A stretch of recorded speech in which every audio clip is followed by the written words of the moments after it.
Yeah, for children. So that's why they are telling us here, surely Shakespeare is wigged and the map is a bad example. Means if they are not even getting the right facilities there, so there is no use of Shakespeare's portrait hanging over there, and the map which is being donated by the people is also of no use. That is also useless for them, and moreover it is showing a bad example for them. Why? Because by watching these things, like with ships and sun and love tempting them to steal. And maybe all of you are knowing the meaning of tempting. Is anyone who would like to tell me what is the meaning of tempting or tempt? Yeah, very good. Chahat has told. Tempting means here attracting. Tempting, attracting. So with ships and sun and love tempting them to steal for lives that slyly turn on their crammed holes. Slyly, slyly, slyly means here cunningly. Slyly, cunningly, or in a simple word you can say secretly. Cunningly or secretly. So for lives that slyly turn on their crammed holes. So now let us first find out the meaning of these three lines, what actually they are telling. Surely Shakespeare is wicked and the map is a bad example. Poet Stephen Spender wants to tell us through these lines that portrait of Shakespeare and the map both are of no use for the children who are sitting there in the elementary school classroom. And why? Because after watching the ships and the pictures of these things like sun, children looked attracting towards them. बच्चे क्या हो जाते हैं उनके प्रति attract हो जाते हैं, किस चीज करने, क्या चीज करने के लिए? स्टील करने के लिए। तो वो चीजें उनको पॉजिटिव मोरल बूस्ट करने की बजाय उनको तो वो नेगेटिविटी की तरफ लेकर जा रही है। जो चीज उनके पास है ही नहीं उसको पाने के लिए वो क्या करेंगे? फिर स्टीलिंग करेंगे, चोरी करेंगे। तब तो वो उनके लिए एक बैड एग्जाम्पल शो हो गया। तो वो उनको पॉजिटिव बूस्ट करने की बजाय नेगेटिव जो है वो बूस्ट कर रही है। नेक्स्ट वो क्या बोल रहा है पोएट यहाँ पे? For lives that slyly turn on their cramped holes where they are living their life. They are living their life in a secretly turn in a cramped hole. Cramped क्या होता है?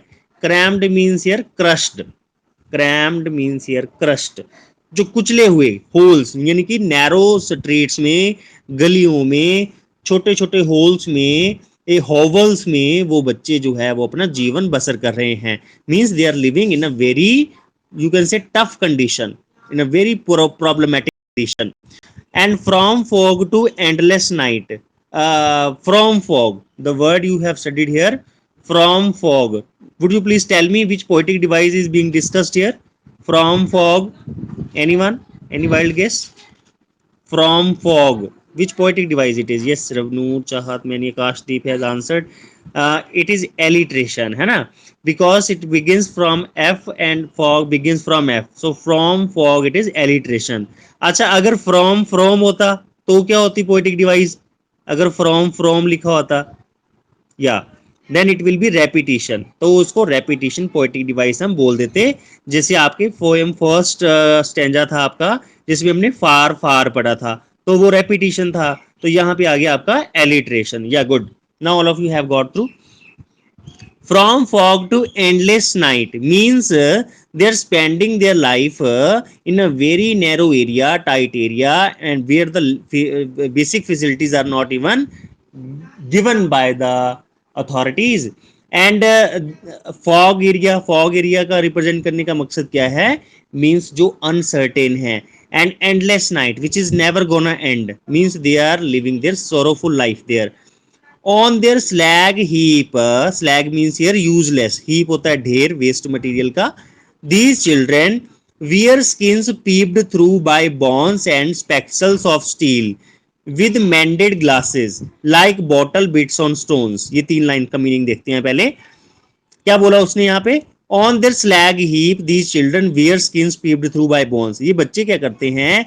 जो स्लैग हीप होते हैं, useless pile होते हैं, ढेर होते हैं ना, वहां से ये क्या उठा लेते हैं? स्पेक्सल्स। स्पेक्सल्स जो एन की होती है ना, एनक, एनक स्टील की बनी हुई वहां से उठा लेते हैं। और लगते कैसे हैं ये? Wear skins peeped through by bones means the children are very skinny. इतने वो स्किनी हैं, पतले हैं कि उनकी स्किन जो है उसमें से उनकी बोन्स विजिबल हो रही हैं। तो इतने इतने वो मॉल न्यूट्रिशनड है, इतने वो प्रॉब्लमेटिक कंडीशन में है कि when they wear those thrown, जो कि फेंकी गई है कूड़ों के ढेर के ऊपर, मेंडेड है ऑलरेडी। मेंडेड क्या होता है? रिपेयर्ड। जो ऑलरेडी यूज करके रिपेयर करने के बावजूद फेंकी गई स्पेक्सल्स है ना, वो उन्होंने डाली हुई हैं, और वो डाली हुई ऐसे लग रही हैं, और उनकी जो स्किन्स हैं, स्किन के थ्रू उनकी बॉन्ड्स जो है वो विजिबल हो रही हैं। तो उसके बाद क्या बोला उसने? कंपैरिजन किससे कर डाली? Like bottle bits on stones. Which poetic device is here? Yes, simile.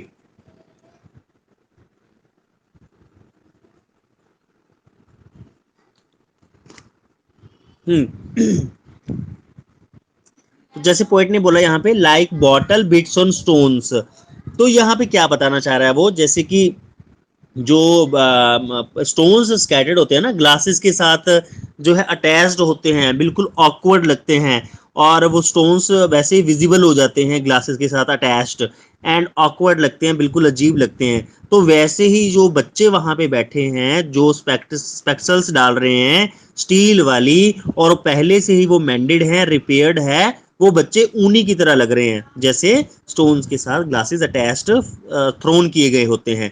तो वैसे वो बहुत ही अजीबो गरीब लग रहे हैं बच्चे। Now next two lines, all of their time and space are foggy slum. तो full time, full time they are devoting, कहां बिता बिता रहे हैं वो अपना पूरा का पूरा समय? उस फॉगी स्लम एरिया में, मतलब जो कि अनसर्टेनिटी से भरा पड़ा है। They are spending their time in their in the foggy slum area. Last line is so blot their maps with slums as big as Doom.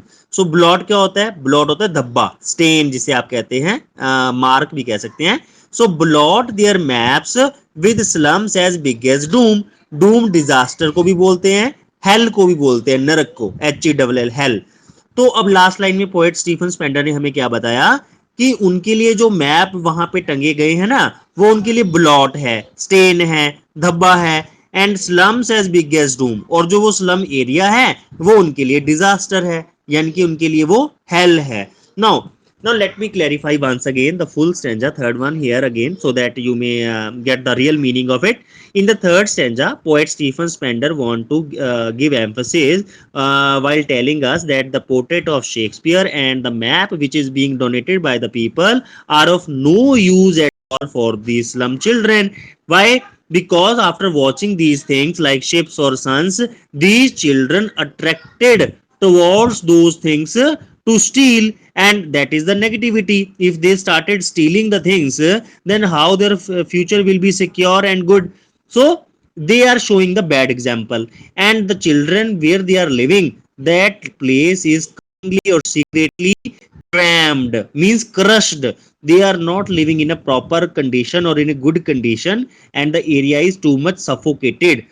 And where they are spending their time in uncertainty, like in a foggy area, and an area which is always you can say surrounded by darkness.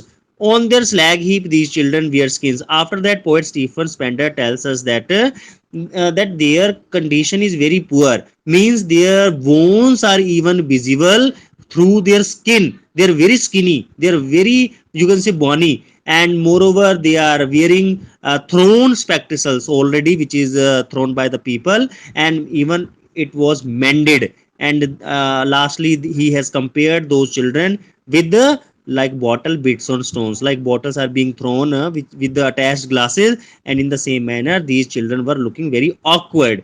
And the last two lines, but he tells us that the children are spending their full time and space in that foggy slum area, and that's why map is considered blot for them, stain for them, and the slum area is disaster for them.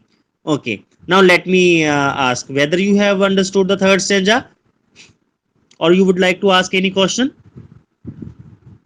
Otherwise I will proceed fourth one, but still if you would like to ask any question you can ask. I am giving you 1 minute pause.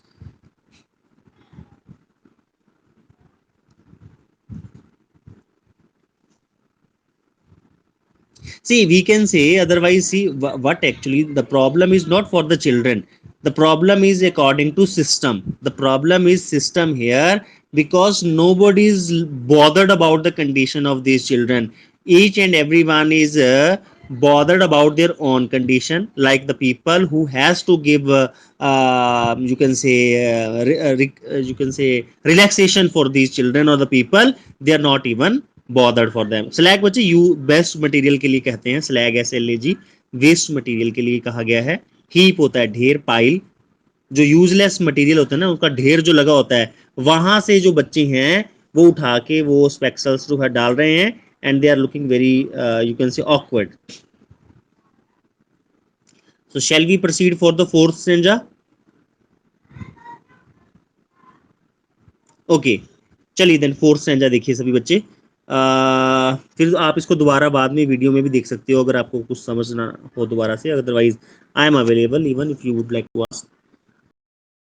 Inspector this map becomes their window and these windows that shut upon their lips like catacombs until they break the town and show the children to green fields and make their world run azure on gold sands and let their tongues run naked into books and white and green leaves open history theirs whose language is the sun. So now unless governor, inspector, visitor. The last stanza is a solutionary stanza.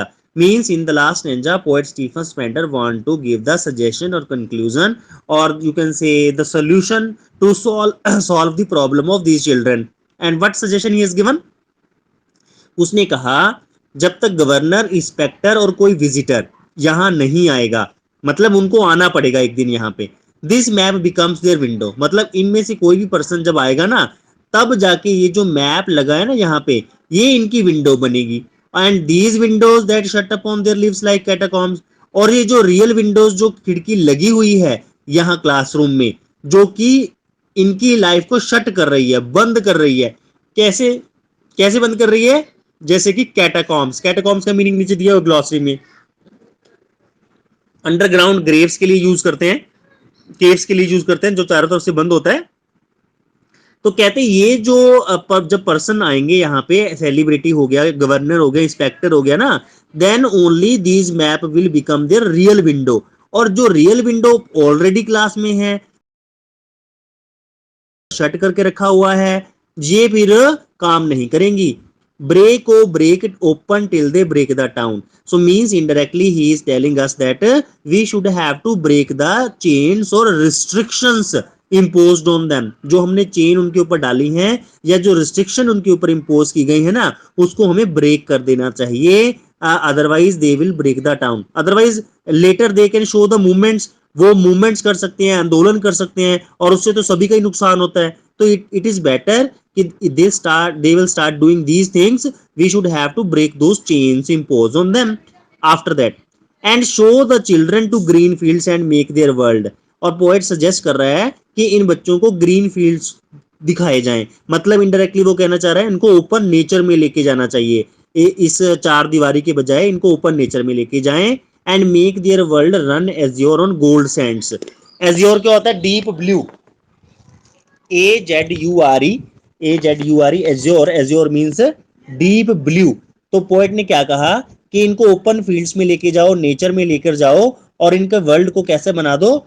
इनके world को कहते आप बना दो अच्छा deep blue वाला, deep blue वाले sky पे लेके जाओ, नीचे लेकर जाओ. Run azure on gold Sands. इनको भागने दो. मतलब नीला आकाश जो होता है वो पॉजिटिविटी का सिंबल होता है. जब नीले आकाश के तले नीचे ये बच्चे खेलेंगे, भागेंगे सैंड्स के ऊपर. गोल्ड क्यों बोला है? बिकॉज जब सन रेज पड़ती है ना सैंड के ऊपर तो वो गोल्ड की तरह शाइन करती है. तो उनको गोल्ड सैंड्स के ऊपर चलने दो, भागने दो. And let their tongues run naked into books. और इनकी जो टंग्स हैं उनको पढ़ने दो जो भी वो पढ़ना चाहते हैं. रन नेक्ड इनटू बुक्स मतलब whatever they want to read let them read. The white and green leaves open. White मतलब यहाँ पे बुक्स है. White represents books and green leaves represents here nature. तो white and green leaves open means here metaphor. And it is being compared. White and green leaves open. It is called here metaphor. History theirs whose language is the sun.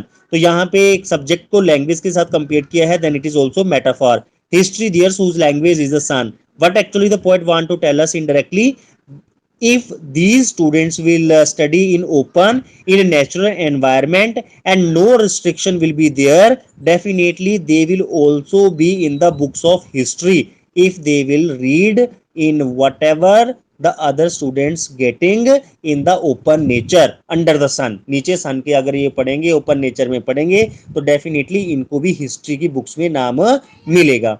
अच्छा, अब एक और poetic device यहाँ पे आ गई. यहाँ देखिए, ये जो आपकी सेकंड थर्ड लास्ट लाइन जो स्टार्ट हो रही थी वो रन से स्टार्ट हो रही थी.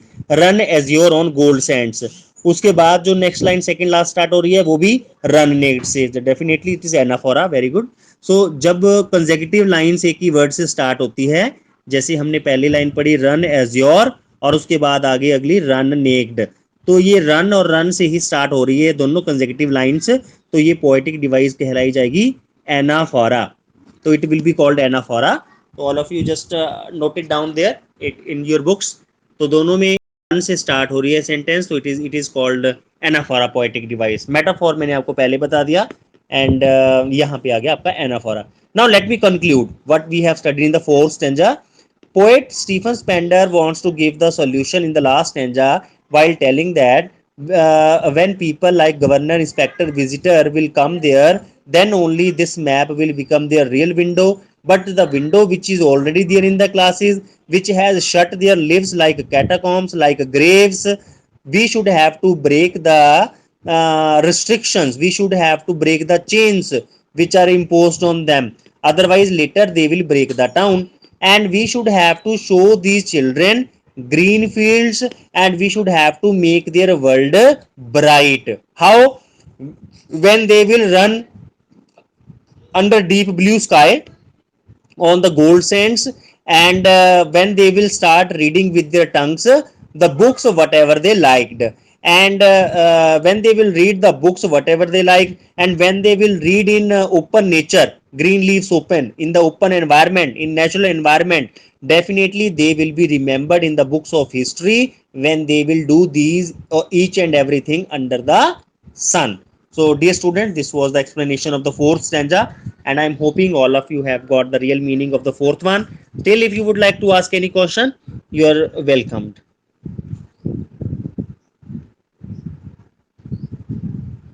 Side by side, all of you have to just note it down the question answers in your fair copy also.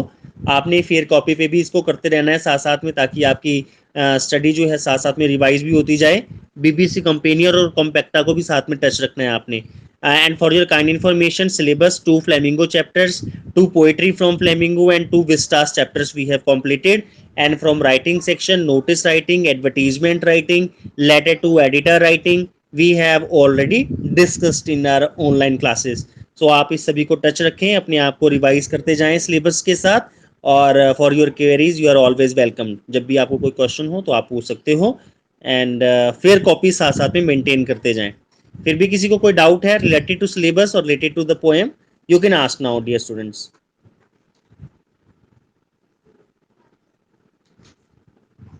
Is there any question? Okay, that's nice. If you would not, I'd like to ask any question. Today it is Friday. कल Saturday है, assignment day भी है ना कल, तो आपको assignment भी मिलेगी कल. कल आपको असाइनमेंट मिलेगी टाइगर किंग चैप्टर से, है ना. तो 31 तक आपकी क्लासेस लगेगी, तो आपको एक असाइनमेंट मिलेगी टाइगर किंग से. तो आपने सभी बच्चों को मैं सैटरडे कल शाम को वो डाल दूंगा, आपको संडे तक का टाइम दूंगा विद ए लिमिटेड टाइम, और आपने उसको सॉल्व करके जो है विद इन टाइम के अंदर ही अंदर उसको सबमिट करना है. ठीक है. और हॉलीडेज में मैं आपको काम दे दूंगा जो भी हमारा पेंडिंग रह गया, जैसे कि आपका टेस्ट रह जाएगा टाइगर किंग का, और इसी पोएम की असाइनमेंट और टेस्ट रह जाएगा, तो आपको होमवर्क जो है मिला जुला भी मिल सकता है और इसी के साथ भी मिल सकता है. चलिए, till then stay safe and stay happy, and keep in touch with your teachers. Problems के लिए always welcomed, and good bye all of you.